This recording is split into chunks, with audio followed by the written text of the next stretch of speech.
satu persatu. Fagir itu siapa sih? Apa definisinya fagir? Fagir itu adalah orang yang nggak memiliki harta sama sekali, atau nggak memiliki pekerjaan sama sekali, ya, atau punya harta, punya pekerjaan, tapi nggak dapat menutupi setengah dari kebutuhan primernya, kebutuhan pokoknya dia. Ya, kebutuhan pokoknya dia, ya, sehari semalam katakan 100.000, ya, pemasukan dia di bawah setengah, setengah. Pemasukan dia cuma 40.000. Ini apa namanya nih? Ini namanya fagir. Jelas, artinya dia nggak punya harta atau pekerjaan sama sekali, atau dia punya tetapi nggak bisa menutupi setengah, hanya bisa di bawah setengah. Nah, ini definisi seorang fagir. Jelas, itu fagir. Yang kedua, miskin. Apa itu miskin? Sama juga, ya, cuman bedanya pemasukannya dia di atas setengah tapi nggak penuh, nggak bisa memenuhi kebutuhan full, hanya bisa memenuhi di atas setengah, ya. Maka yang semacam ini namanya miskin. Jadi tahu kan bedanya antara fagir dan miskin? Fagir, pemasukan dia di bawah setengah kebutuhan pokoknya dia. Kalau miskin di atas setengah kebutuhan pokoknya dia, ya. Itu bedanya fagir sama miskin. Baik, itu dua. Yang ketiga adalah amil zakat. Siapa itu amil zakat? Amil zakat itu adalah orang yang dilantik secara resmi oleh pemerintah untuk mengelola zakat. Ingat, orang yang dilantik secara resmi oleh pemerintah untuk mengelola zakat. Jelas? Nah, kita tegaskan di sini, ya, amil hanya berhak menerima zakat apabila tidak dapat gaji atau upah dari pemerintah, ya. Dan yang berhak mereka terima dari zakat hanya sekedar kadar upah yang wajar. Jelas. Adapun apabila mereka menerima gaji atau upah dari pemerintah, maka mereka tidak berhak menerima zakat. Jelas. Itu amil. Taib. Saya ingin tegaskan lagi. Tadi kan saya bilang, amil itu adalah orang yang dilantik secara resmi oleh pemerintah untuk mengelola zakat. Baik. Sebagian besar panitia zakat yang ada di masjid, musola, sekolah, majelis taklim dan lain sebagainya, itu amil atau bukan? Amil apa bukan? Bukan amil. Kenapa bukan amil? Sebab mereka tidak dilantik secara resmi sebagai kepanjangan tangannya pemerintah di dalam pengelolaan zakat. Enggak. Mereka apa namanya, perizinan iya, tapi mereka bukan dilantik secara resmi, ya. Maka mereka bukan amil. Habis nama yang benarnya apa? Nama yang benarnya itu wakil. Wakil, perantara antara muzaki dengan mustahik.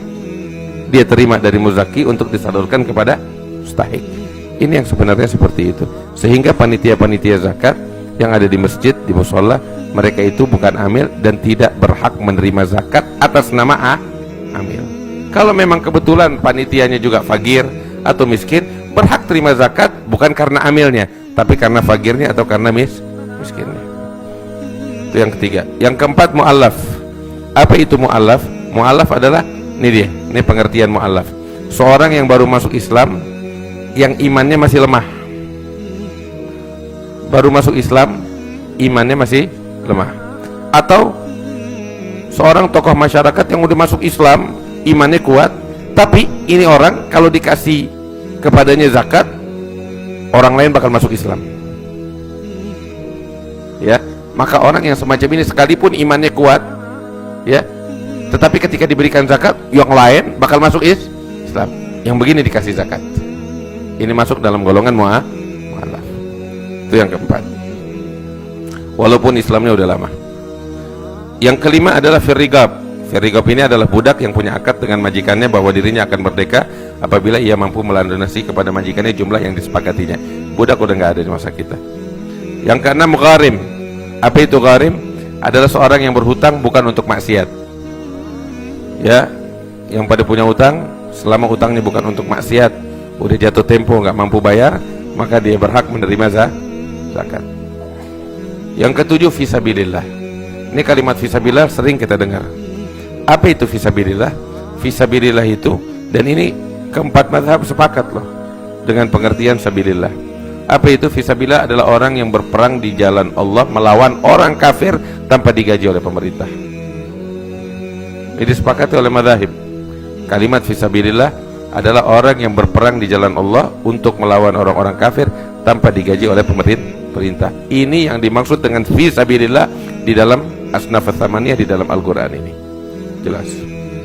Kiai, ustadz, guru, masjid, mushola, pesantren, madrasah, ya, apakah mereka termasuk dengan sabilillah yang tersebut dalam ayat zakat ini? Tidak.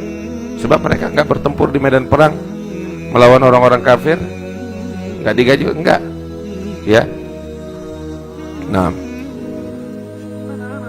mereka bukanlah yang dimaksud dengan kata fisabilillah dalam ayat, sehingga mereka enggak diperbolehkan menerima zakat. Sebab enggak ada seorang pun ahli tafsir menafsirkan kata fisabilillah dengan ulama, kiai, ustadz, masjid, mushola dan lain sebagainya, tapi sebaliknya mereka secara jelas menafsirkan fisabilillah dengan orang yang berperang di jalan Allah. Bahkan di dalam hadis yang diriwayatkan oleh Imam Ahmad wal Hakim yang juga disahihkan olehnya, Nabi Muhammad SAW jelas menyebutkan bahwa fisabilillah adalah orang yang berperang di medan perang di jalan Allah. Nabi SAW mengatakan, Nabi Sa'id al-Khudri radhiyallahu anhu qala Rasulullah sallallahu alaihi wasallam, la tahillu sadaqah li ghaniyin ila li khamsatin li 'amilin 'alaiha aw rajulin ishtaraha bimali aw ghadimin aw ghazin fi sabilillah. Ini ditegaskan kalimat fisabilillah oleh Nabi Muhammad dengan ghazin. Tahu artinya ghazin? Orang yang bertempur di medan perang. Nah, dan yang kedelapan adalah ibnu sabil. Apa itu ibn sabil? Orang yang musafir atau ingin memulai safar perjalanan tapi nggak memiliki bekal untuk menyampaikan dia ke tujuan. Ya, ini ibn sabil. Sebagai contoh, yang pada mau mudik nggak punya ongkos, atau di tengah perjalanan mudik duitnya habis, ya, maka dia masuk dalam golongan ibn sabil, berhak terima zakat. Ini 8 golongan. Saya kira jelas sampai di sini.